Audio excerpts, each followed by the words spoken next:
మీ మొబైల్కి emergency message వస్తే భయపడొద్దు. దేశవ్యాప్తంగా గురువారం రోజు మొబైల్ స్క్రీన్లపై ఎమర్జెన్సీ అలర్ట్ బీప్ సౌండ్ సందేశం వచ్చింది. దీంతో చాలా మంది ఉలికిపడి భయాందోళనకు గురయ్యారు. తీవ్ర పరిస్థితి అన్న అర్థంతో ఆ ఫ్లాష్ మెసేజ్ ఉంది. దీంతో ఈ మెసేజ్ ఎక్కడి నుంచి వచ్చిందో తెలియక చాలా మంది గందరగోళానికి గురయ్యారు. కొంతమంది ఇంకా కొంచెం ముందుకు వెళ్లి తమ ఫోన్లు హ్యాక్ అయ్యాయనుకొని కాసేపు ఉక్కిరి బిక్కిరయ్యారు. మీకు కూడా ఈ ఎమర్జెన్సీ అలర్ట్ బీప్ సౌండ్ వచ్చే ఉంటుంది.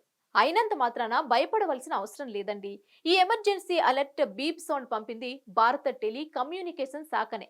అందుకు కారణం దేశంలో ఎక్కడైనా విపత్తు సమయం వచ్చినప్పుడు ప్రజలను అప్రమత్తం చేసేందుకు ఈ టెక్నాలజీని ఉపయోగించవచ్చు అని భారత టెలికమ్యూనికేషన్ శాఖనే తెలియజేస్తుంది. ఈ చర్యకు గాను ప్రజలందరూ షాక్కి గురయ్యారు. కేవలం సామాన్య ప్రజలు మాత్రమే కాదండి, తెలంగాణ ఐటీ మినిస్టర్ కూడా షాక్ అయ్యారు. ఇది ఫైర్ సేఫ్టీ అలర్ట్ అని సరదాగా అన్నారు. ప్రస్తుతం ఈ టెక్నాలజీని ఇజ్రాయెల్ లాంటి దేశాలు వాడుతున్నాయి.